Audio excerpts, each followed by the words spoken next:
Jack अपने कबीले की मदद से उनके गोला बारूद की सप्लाई पर हमला करके उनको लूट लेता है। इधर कर्नल अपने साथियों को पिंडोरा पर फिर से हमला करने और किसी भी हालत में जैक को पकड़ने का प्लान बनाता है। कर्नल के मारे जाने के बाद पृथ्वीवासी आत्मसमर्पण कर देते हैं। जैक और पिंडोरा वासी सभी को वापस पृथ्वी पर भेज देते हैं, लेकिन कुछ लोग रुकते हैं जो शुरू से पिंडोरा के लिए वफादार थे। उनके साथ एक बच्चा भी रुकता है, क्योंकि वो इतना छोटा था कि वो स्पेस ट्रेवल नहीं कर सकता था। उसका नाम स्पाइडर है और वो कर्नल का ही बेटा होता है। इधर जैक को कबीले का सरदार बना दिया जाता है। उसके 3 बच्चे हैं, बड़ा नितेम, दूसरा लोआक और लड़की टुक। साथ ही डॉक्टर कीरी के भी एक बेटी होती है। वो लोग उसका नाम भी कीरी ही रखते हैं। जैक और उसका परिवार कीरी को गोद ले लेता है। ये सभी साथ हंसते खेलते बड़े हो रहे होते हैं। इनके साथ स्पाइडर भी बहुत अच्छे से घुल मिल जाता है। वो उनको अपने परिवार के जैसा ही मानता है। लेकिन जैक की पत्नी नितेरी, जिसको वो अपने दुश्मन कर्नल के बेटे होने की वजह से पसंद नहीं करती, जैक अपने बड़े बेटे को शिकार करना सिखाता है। अब वो पल जैक के लिए बहुत इमोशनल होता है। इनका समय खुशियों से बीतने लगता है। तभी एक रात अचानक से जैक और नितिरी को आसमान में शिप दिखाई पड़ते हैं। दोनों घबरा जाते हैं और वो सभी शिप उतरने से पहले ही उनके जंगल और जानवरों को जला डालते हैं। इतनी ज्यादा तबाही देखकर जैक परेशान और नितेरी टूट जाती है। इस बार वो पहले से भी कहीं ज्यादा तादाद में मशीनरी लाते हैं। फिर 1 साल बीत जाने के बाद पृथ्वीवासी कर्नल का क्लोन एक अवतार में बना लेते हैं, जिसमें वो उसकी सारी याददाश्त डाल देते हैं। पर उसको ये याद नहीं रहता कि वो मरा कैसे था, क्योंकि उसकी वो सारी यादें कर्नल खुद वीडियो में सेव करता है जब वो जिंदा था।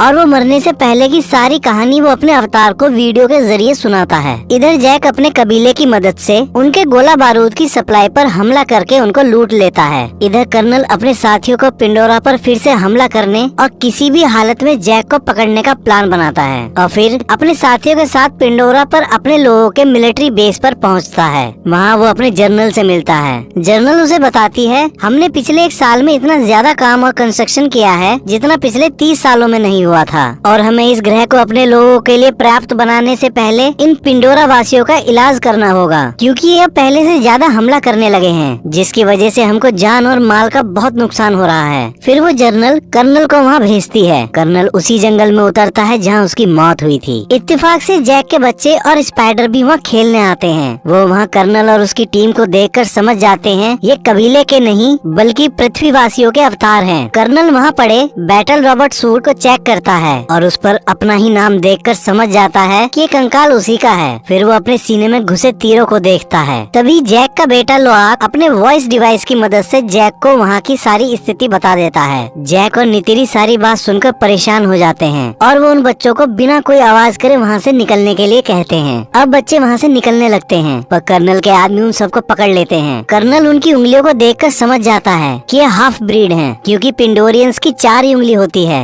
और इनकी 5 थी। कर्नल लोआक को देखकर पहचान लेता है कि ये जैक का ही बेटा है, लेकिन स्पाइडर कर्नल को देखकर अजीब सा महसूस करता है। अब कर्नल लोआक से उसके पिता के बारे में पूछता है, पर वो उसको कुछ नहीं बताता। तो कर्नल जैसे ही कीरी को मारने जाता है तो स्पाइडर भड़क जाता है। कर्नल उससे उसका नाम पूछता है, वो अपना नाम बताता है। तो कर्नल को पता चलता है कि स्पाइडर उसी का बेटा है। वो उससे पूछता है, उन्होंने तो सबको पृथ्वी पर वापस भेज दिया था, तो तुम क्यों नहीं गए? तो स्पाइडर बताता है, मैं बच्चा था और इतने छोटे बच्चे स्पेस ट्रेवल नहीं कर सकते थे, इसलिए। फिर कर्नल जर्नल को अपनी लोकेशन बताता है। जर्नल उससे 10 मिनट में वहाँ पहुँचने को बोलती है। इतने कर्नल अपनी आखिरी समय का रिकॉर्डेड वीडियो देखता है जो उसे अपने बैटल रॉबर्ट सूट की मेमोरी में मिला था। अब उसको पता चलता है कि वो आखिर कैसे मरा था। अब कर्नल जनरल के आने का इंतजार करता है, पर उससे पहले ही जैक और नितेरी वहाँ आ जाती है और फिर उनकी कर्नल और उसकी टीम के साथ लड़ाई होती है, जिसमें वो अपने बच्चों को बचा लेते हैं। पर एक धमाके के प्रेशर से स्पाइडर बेहोश हो जाता है। कर्नल उसको उठाकर अपने साथ ले जाता है। कीरी रोते हुए जैक से कहती है कि वो स्पाइडर को ले गए हैं। जैक उसको गले लगाकर उसकी हिम्मत बांधता है। इधर जनरल स्पाइडर को टॉर्चर करके उन सभी का पता पूछती है, पर स्पाइडर उसको कुछ नहीं बताता। कर्नल को ये सब अच्छा नहीं लगता कि वो उसको इतना ज्यादा टॉर्चर कर रही है, तो अचानक से उस टॉर्चर को रोक देता है। उस टॉर्चर की वजह से स्पाइडर की नाक से खून निकल आता है। अब कर्नल जनरल से कहता है कि ये मुझे जानता है, मैं अपने तरीके से इससे बात उगलवा सकता हूँ। तो जनरल उससे कहती है, ये तुम्हारा बेटा नहीं है, और कहकर वहाँ से चली जाती है। पिंडोरा पर जैक अपनी पत्नी से कहता है कि अब हमको ये जगह छोड़नी पड़ेगी, क्योंकि स्पाइडर कर्नल के पास है और वो उसे सब उगलवा लेंगे। नितिरी वहाँ से जाने से मना करती है, तो जैक उसे समझाता है कि वो सिर्फ मेरे और तुम्हारे लिए ही यहाँ आए हैं, और अगर हम यहाँ रुके तो सारे कबीले को खत्म कर देंगे। इस बात को समझती हुई वो रोती हुई जैक के गले लग जाती है और चलने के लिए मान जाती है। इधर कर्नल स्पाइडर से बात करने आता है। वो स्पाइडर को अपना लॉकेट देता है। स्पाइडर उसे देखते ही तुरंत फेंक देता है। असल में वो अपने पिता से नफरत करता है, क्योंकि वो जानता है कि उसके पिता ने लोगों पर बहुत अत्याचार करे और बेगुनाहों को जान से मारा है। कर्नल स्पाइडर से कहता है, मैं चाहता हूँ तुम बस मेरे साथ चलो, इससे तुम यहाँ बंधे नहीं रहोगे और मैं तुम पर किसी बात का दबाव भी नहीं दूंगा। अगली सुबह जैक अपना पद त्याग करके अपने परिवार को लेकर वहाँ से चला जाता है और बहुत दिनों तक एक लंबा सफर तय करने के बाद मेटकानिया लीफ आइलैंड पहुँचता है। उस आइलैंड पे रहने वाले कबीलों का रहन सहन उन लोगों से बिल्कुल उलट होता है। वो कबीला आसमान की जगह पानी के अंदर का शिकारी होता है। उस कबीले के लोग जैक और उसके परिवार का मजाक उड़ाते हैं, क्योंकि उन सब के मुकाबले जैक और उसके परिवार की पूंछ बेहद पतली होती है, हाथ भी पतले होते हैं और उन सब के सामने वो बहुत कमजोर दिखाई पड़ते हैं। तभी उस कबीले का सरदार अपनी पत्नी के साथ वहाँ आता है और वो जैक से पूछता है, तुम यहाँ क्यों आए हो? जैक कहता है, हम यहाँ आपके कबीले में शामिल होने आए हैं। तो सरदार उससे कहता है कि तुम जंगली वासी हो और हम पानी के, तुम्हारी कोई भी कुशलता यहाँ काम नहीं आएगी। जैक कहता है, हम जल्दी सीख लेंगे। तभी सरदार की पत्नी बोलती है, ये हमारे जैसे पानी में तेज नहीं तैर सकते। और कीरी और बच्चों का हाथ देखकर कहती है, ये कोई सच्ची पैदाइश नहीं है, इनके शरीर में शैतान का खून है। तो जैक उसको अपना हाथ दिखाता है और कहता है, मेरे भी वैसे ही हैं और माँ एवा ने मुझे जीवन दान दिया है, उन्होंने ही मुझको कबूल किया है और अब मैं तुम में से एक हूँ। तभी नीतीरी बताती है, तुम सब जानते हो कि मेरे पति ने अपने दम पर पृथ्वीवासियों को हराकर हमारे कबीले को बचाया है। तो सरदार की पत्नी कहती है, और तुम अब खुद को छुपाते फिर रहे हो। जैक दोनों को शांत कराता है। तो सरदार जैक से कहता है, मैं तुम्हारी लड़ाई यहाँ तक नहीं लाना चाहता। तो जैक कहता है, मैं यहाँ लड़ाई नहीं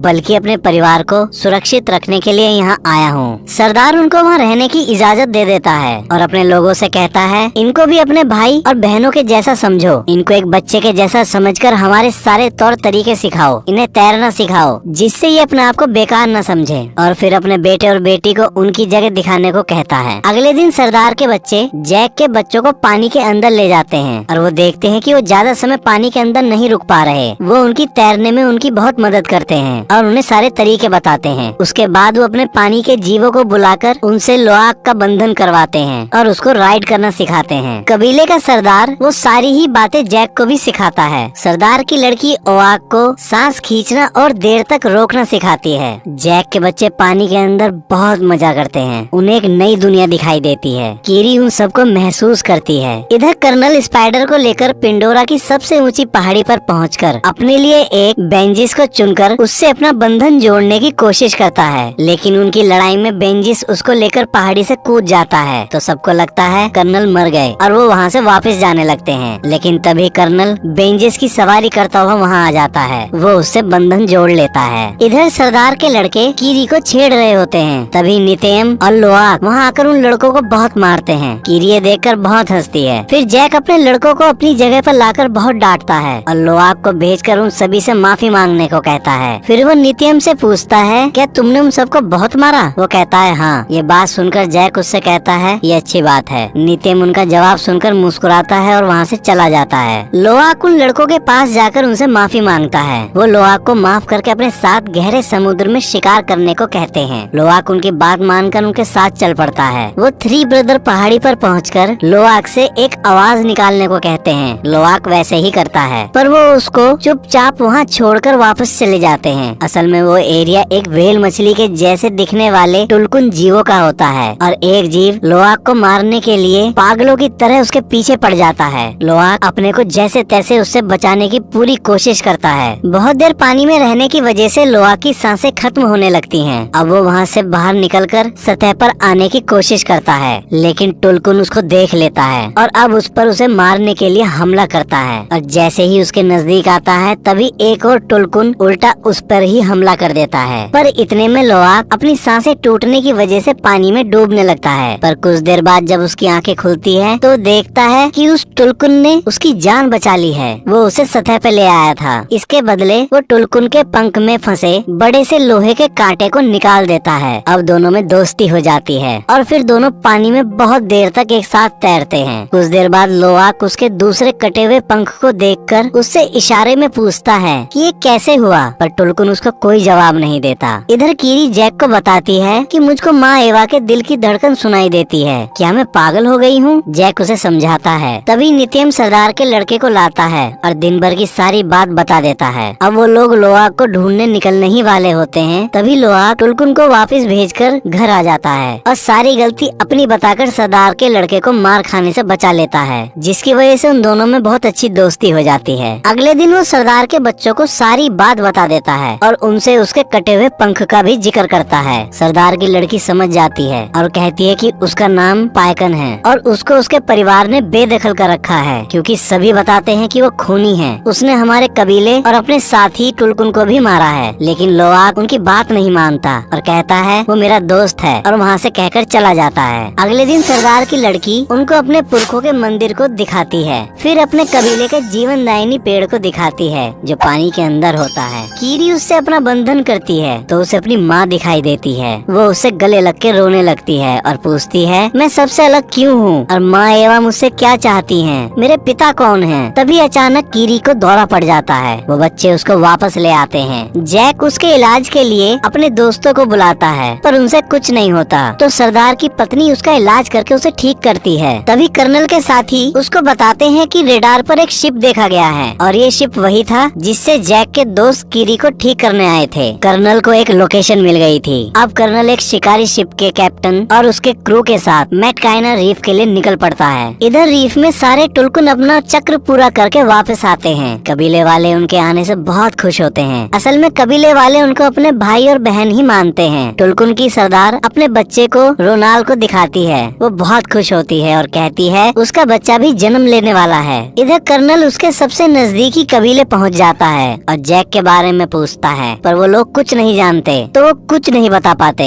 वो गुस्से में उनके घरों को जला देता है और वहाँ से दूसरे कबीले के लिए निकल जाता है। जैक को सरदार पड़ोसी कबीले की जानकारी देता है और कहता है वो तुमको ढूंढ रहे हैं। नितेरी जैक से कहती है हम कब तक भागते रहेंगे? हमको अगर चैन की सांस लेनी है तो हमें उसे मारना पड़ेगा। इतनी मेहनत करने के बाद भी कर्नल को कुछ पता नहीं चलता तो अपना प्लान बदल देता है और जो उस शिप का कप्तान चाहता था कि वो टुलकुन का शिकार करे, वो उसे इजाजत दे देता है। अब लोहाक पायकन के पास पहुंचता है और उससे कहता है मैं तुम पर भरोसा करता हूँ, तुम भी मुझ पर भरोसा करो और तुम्हारे साथ क्या हुआ था वो मुझे बताओ। और उसको ऐसा करते हुए उसके साथी देख लेते हैं। पायकन अपना मुंह खोलता है। लोहाक अंदर जाकर अपना बंधन जोड़ता है, जिससे उसको सब पता चल जाता है कि उसने सिर्फ अपने साथियों और कबीले वालों को बचाने की कोशिश करी थी। उसमें उसकी कोई गलती नहीं थी और उसने किसी को नहीं मारा। अब उस कबीले के सरदार को पता चलता है कि लोहाक पायकन के पास गया था, जिसकी वजह से वो उसको डांट लगाता है और बताता है टुलकुन पहले खूनी दरिंदे हुआ करते थे और बहुत ज्यादा मार काट करने के बाद उन्होंने दरिंदगी त्याग दी और शांति को ही अपने जीवन का मूल आधार बनाया। पर पायकन ने उनके नियम तोड़कर वापस दरिंदगी दिखाई तो उसको बरादरी से बेदखल कर दिया। लोहाक उसको सच बताने लगता है पर जैक उसको बोलने नहीं देता। इधर कर्नल की टीम टुलकुन की सरदार पर ही ट्रैकर लगा देती है, क्योंकि वो अपने बच्चे की वजह से तेज नहीं तैर सकती थी। अब वो सारे शिकारी, अब वो कैप्टन बड़ी बेरहमी के साथ उसको घेर कर मार देता है और अपने शिप पर लाकर उसके दिमाग में ड्रिल करके पीले कलर का सारा तरल निकाल लेता है और वो बताता है कि ये तरल सबसे कीमती है और इतने से तरल की कीमत 660 करोड़ रुपए है और इसी के पैसों की वजह से ही कर्नल तुम अपना काम कर पा रहे हो। इधर कबीले वाले टुलकुन की लाश के पास पहुंचते हैं। सरदार की पत्नी उसको देखकर बहुत रोती है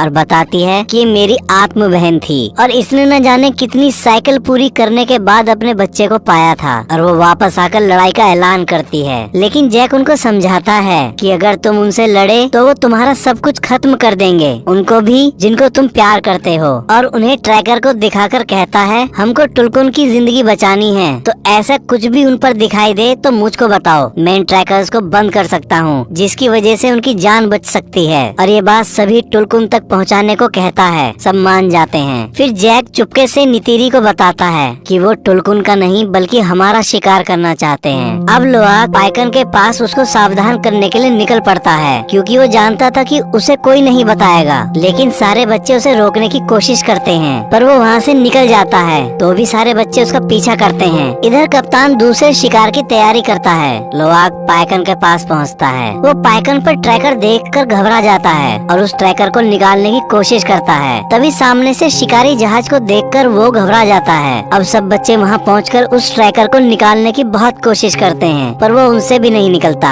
फिर लोआक अपने पिता को सब बता देता है। तभी जैक सरदार को बता देता है। वो सब तैयार होकर उनकी तरफ निकल पड़ते हैं। कर्नल उन बच्चों को टुलकुन के पास देखकर बहुत खुश होता है। बच्चे ट्रैकर को निकाल देते हैं और उसे समुद्र में फेंक देते हैं और खुद भी समुद्र में अंदर छुप जाते हैं और पाइकन बचकर निकल जाता है। कर्नल छोटी सबमरीन से उनको पकड़ने का आदेश देता है। कुछ देर मशक्कत करने के बाद वो सरदार की बेटी और टुको जाल डालकर पकड़ लेते हैं। लोआक भी उनको छुड़ाने के चक्कर में पकड़ा जाता है। स्पाइडर ये देखकर उनके पास भागा आता है, पर वो लोग उसे पकड़कर वापस अंदर ले जाते हैं। कर्नल उन तीनों बच्चों को वहीं बाहर डेक पर बांध देता है और जैक से अकेले आने को बोलता है, नहीं तो बच्चों को मार देने की धमकी देता है। जैक खुद को सरेंडर करने को तैयार हो जाता है। पाइकन पानी के अंदर से लोआक को शिप पर बंधा देख गुस्से से पागल हो जाता है और समुद्र के अंदर पत्थरों को तोड़ने लगता है। अब वो उसको बचाने की ठानकर अपने सारे नियम फिर से तोड़कर शिप पर कूद पड़ता है और वहाँ सब कुछ तोड़ने लगता है। उसको देखकर शिप का कैप्टन उसका शिकार करने के लिए वहाँ आ जाता है और ये सब देखते हुए कबीले वाले भी लड़ाई में कूद पड़ते हैं। कप्तान पाइकन पर रॉकेट छोड़ता है, पर वो अपने सिर नीचे कर लेता है, जिससे रॉकेट उससे टकराकर कप्तान के सिर पर ही फट जाता है। ऐसा देख कप्तान हैरान हो जाता है। अब उन सभी लोगों में बड़ी भयंकर लड़ाई शुरू हो जाती है और सब अपने दुश्मनों को मारने लगते हैं। इधर पानी के अंदर कीरी अपने बंधन को उनके जीवनदायिनी पेड़ से जोड़कर कर्नल की सबमरीन्स को तोड़ देती है, जिसको देखकर सरदार के लड़के बड़े हैरान होते हैं। शिप के अंदर स्पाइडर भी शिप के कंट्रोलर को तोड़ देता है, जिसकी वजह से शिप चट्टान से जाकर टकरा जाता है और उसमें पानी भरने लगता है। कप्तान अब पाइकन को पकड़ने के लिए तार से बंधे एंकर को उस पर शूट करता है, पर पाइकन बड़ी चालाकी से उससे बचकर अपने सिर से जानबूझकर उस तार को बांधकर पूरी ताकत लगाकर उस बोट को खींचने लगता है। कप्तान बड़ी मुश्किल से उससे पीछा छुड़वाता है, पर फिर से उस पर हमला करने की तैयारी करता है। तभी पाइकन उसकी बोट के ऊपर से कूदकर उस तार से कैप्टन के हाथ को ही बांध देता है और एक झटका देकर उसका हाथ ही अलग कर देता है, जैसे कप्तान ने कभी उसका पंख काटा था। कप्तान के मरते ही उसका क्रू लड़ाई रोक देता है और वहाँ से जाने लगता है। अब कीरी जैसे ही सतह पर आती है, कर्नल उसे पकड़कर शिप के डेक पर ले आता है और उसको वहीं बांध देता है। टुक उसको देख लेती है तो सरदार की लड़की के साथ उसे बचाने शिप पर वापस चली जाती है, लेकिन वो टुक को भी पकड़ लेते हैं। शिप के दूसरी तरफ कर्नल नेतियम को भागते हुए गोली मार देता है। बच्चे बड़ी मुश्किल से उसे टापू पर ले आते हैं, पर वो बच नहीं पाता।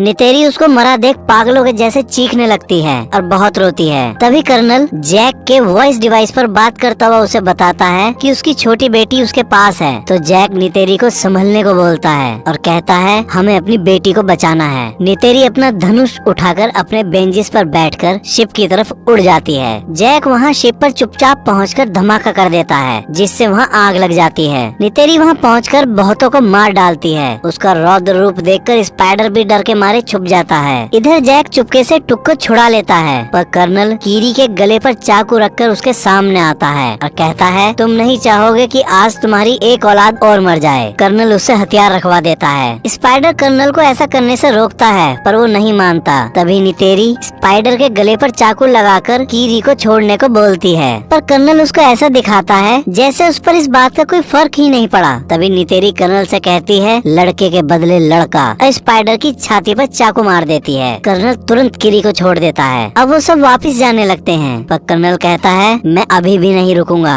और वापस आऊंगा और तुम अपने पूरे परिवार के साथ सारी जिंदगी डर में जियोगे। इतना सुनते ही जैक उस पर हमला कर देता है। इधर पानी के अंदर नितेरी और उसके बच्चों को आग घेर लेती है, तो वापस शिप पर चढ़कर उसके दूसरी तरफ से निकलने की कोशिश करती है। तभी पानी का बहाव टूक को शिप के अंदर ले जाता है। नितेरी उसके पीछे कूद जाती है। शिप डूबने लगता है और पलट जाता है। स्पाइडर और कीरी ऊपर आ जाते हैं। इधर पानी के अंदर जैक लड़ते लड़ते कर्नल का गला घोटकर उसे बेहोश कर देता है। उसको लगता है कि कर्नल मर गया, लेकिन खुद भी पानी में सांसें टूटने की वजह से डूबने लगता है। तभी लोआक जैक को बड़ी मुश्किलों से एक चैम्बर में लेके आता है, जिससे जैक को सांस आ जाती है। इधर टुक और नितेरी भी एक जगह आके फंस जाते हैं और जहाज पूरी तरह अंधेरे में डूब जाता है। फिर कीरी वहाँ रोशनी देने वाली अनेक मछलियों को बुला लेती है और वो उनके पूरे जहाज में भेज देती है। वो टुक और नीतीरी को बाहर निकाल लेती है। इधर लोआक पाइकन की मदद से जैक को भी बाहर निकाल लेता है। अब पाइकन उन सबको अपने पंख पर बैठाकर टापू पर छोड़ देता है। स्पाइडर भी कर्नल को बाहर निकाल लेता है। वो जिंदा होता है। वहाँ उसका बेंजिस आ जाता है। कर्नल स्पाइडर को साथ चलने के लिए बोलता है, पर स्पाइडर उसे वहाँ चिढ़ाकर वापस जैक और उसके परिवार के पास आ जाता है। तो कर्नल अपने बेंजिस पर बैठकर वहाँ से उड़ जाता है। अब सब कबीले वाले नेत्यम को आखिरी विदाई देते हैं। उस समय जैक को वो पल याद आता है जब उसने नेत्यम के जन्म पर अपने हाथों में उसे लेकर उसका नामकरण किया था, और अब वो उसको पानी के उस अंतहीन गहराई में दफन होते देख रहा था। उसका दिल टूट गया था।